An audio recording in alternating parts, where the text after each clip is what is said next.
All right, hi everybody. So the video I have uploaded on my television is a rose quartz meditation video. I like the idea of using the television for these purposes because it's frequency, it's energy, and it's output. So therefore, you don't need to have anything in your sacred space. Here is my sacred space. I need to work on it. But we'll break this down. So I have a very decorative yoga mat. I've done some smudging, obviously, with incense. So there's no need for me to have to do anything fancy, right? Here is my backdrop. There is my vision board and some things that I should have done. And then I have literally just one little message here. Today's going to be a great day.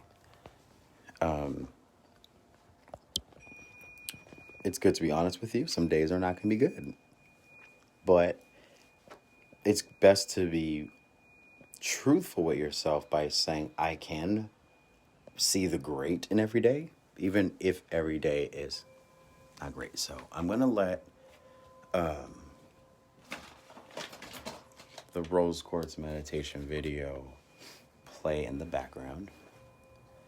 And what I'm going to demonstrate to everybody is, this is kind of fascinating. I wonder if this is a good angle. Bear with me. I think up here is going to be better. I don't know what to do. There we go. Sorry if I disappeared on you. I'm trying to get this to stand. There we go. All right, so what we're going to do with this meditation is, the idea is to send back what's coming at you.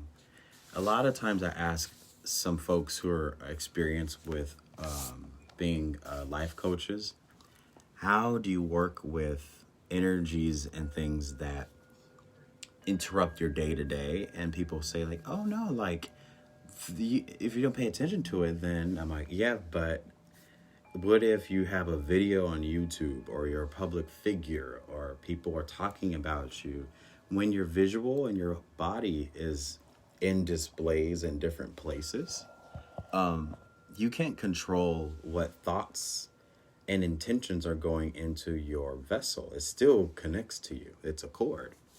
So in that thought process, I always just try to say, Aaron, you need to do this once a day. Where are my...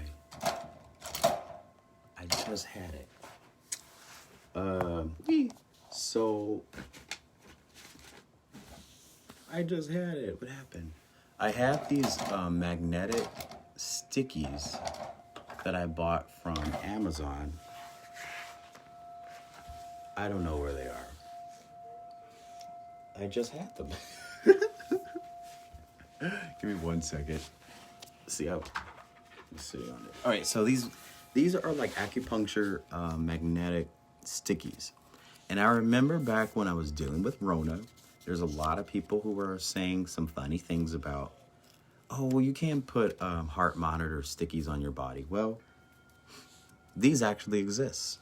So I'm going to put one right below my navel. You can get these on Amazon for $3, I think. If you don't have any of these at home, then you can just think about something that's magnetic or copper, or just having anything that, that's nickel, if you guys know what I mean. Because what we want to do is have something tangible to remind us mentally that we are trying to bring in something we're receiving, and then we're going to bring it back out. So here we go. What we're going to do is inhale through the nose, and then we're going to try to get to the diaphragm.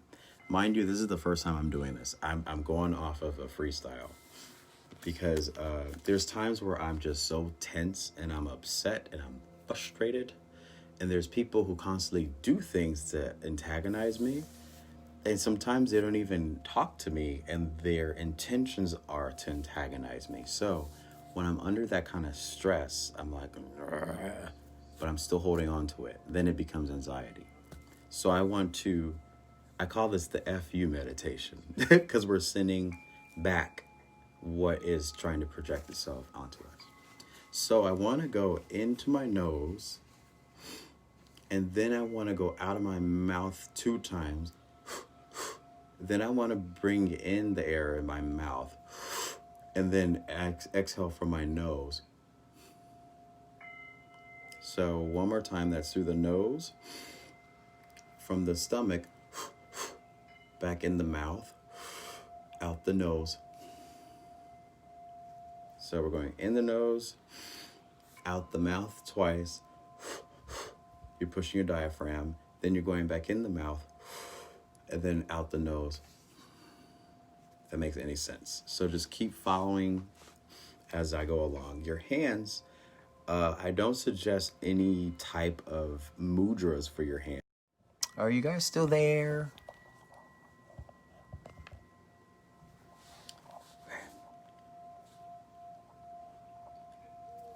All right, so in the nose, we're going out the mouth. In the nose, out the mouth 2 times. We're going in the mouth and then out the nose. Now, each time you do this, you want to think of lowering your shoulders each time until you get to be so relaxed, if that makes any sense. So here we go.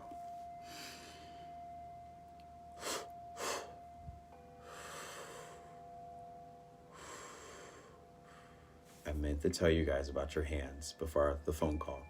They can be flat on the outer side of your palms. You want to place it on the side of you. The reason why I think this is more important because you have an equal balance of your right side masculine, left side feminine, and that's the circulation of your body.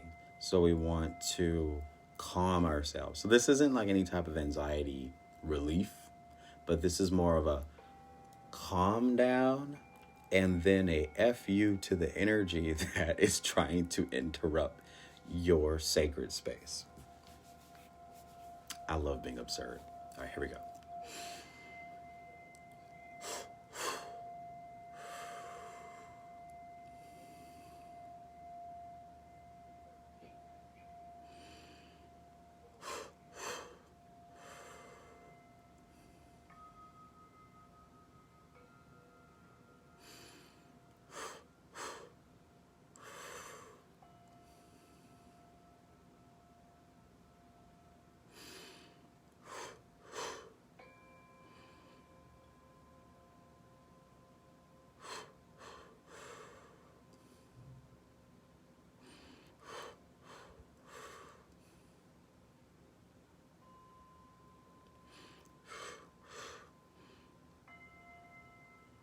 Notice how each time you do this, you get goosebumps? That's the chi energy. So it's working. And you want to keep your inhales and exhales as short as possible. So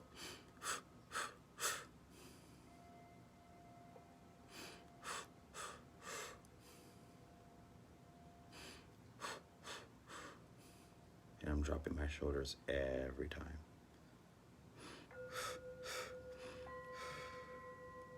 You even drop your head.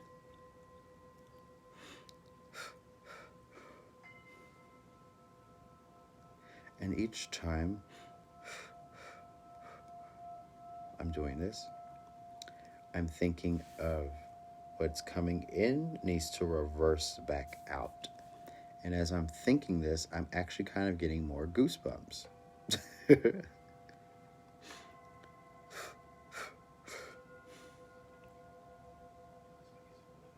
And then, as comfortable as you start to get, you can start to make your transition slower.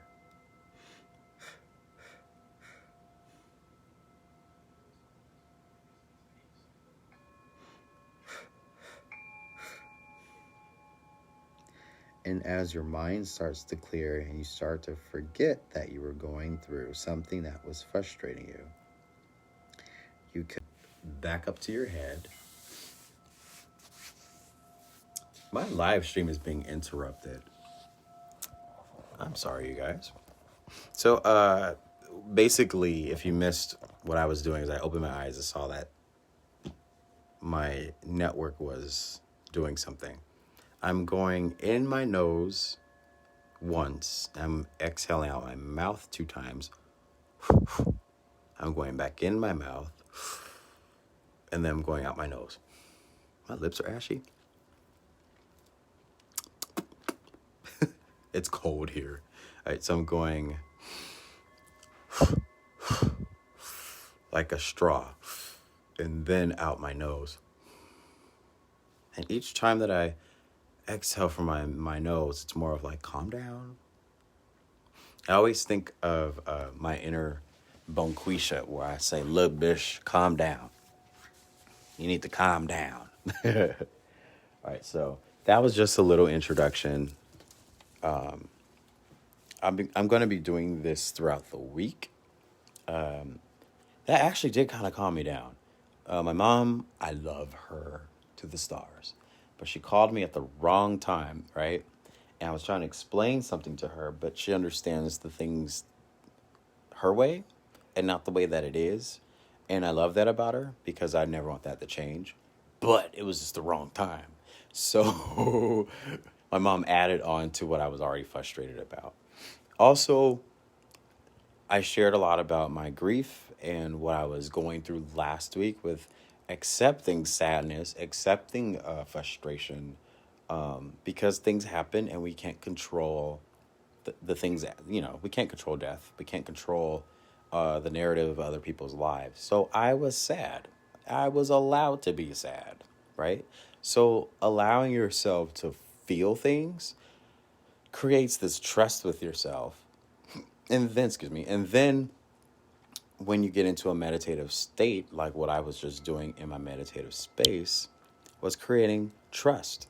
So every time that I go to this spot that I perfectly designed just for going to a meditative practice, I had to start meditating. I have to take a drop of CBD and then meditate, right? I also have a diffuser with, on accident, I put peppermint, which is up. I meant to put rosemary and eucalyptus to bring it down. Also, pine and cedar are oils that can bring you down. So you want to ground yourself energetically, but not, I don't like to say spiritually, because a lot of people say you need to ground yourself.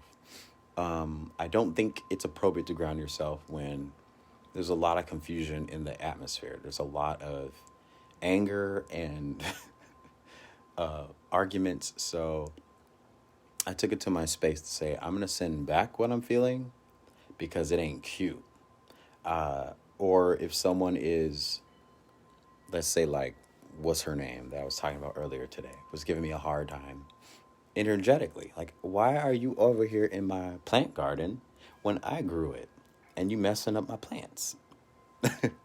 So whatever the subconscious feelings that other people have that are being projected onto you, or let's say you argue with somebody and then it was tabled, you didn't finish what you were saying, that's when you go to this type of meditation, because your chi is so raised, you have tension, and that becomes anxiety. So that is what I'll share with you guys. I will work on formatting this better, and then if people would like to do one-on-ones or group sessions, once I master this, I will be able to provide that as a gifting for the holidays. But I know this is probably going to take a moment, and I probably need to focus group some people to figure out, is this working? Especially if you're an athlete, a fitness instructor, or a professional athlete, or like me, I was a dancer, or I am a dancer. But now that I'm not as active because of the pandemic, my body is taking on a lot of energy, a lot of different feelings that I didn't get to feel because I was used to performing and releasing. So when you can't do that, what do you do? So meditation, yes, is used for clearing your head, but I like the art of pranayama breathing, creating your own choreography with your upper respiratory to alleviate yourself when you're in a tense moment. So I'll see you guys in the next video. Have a great day.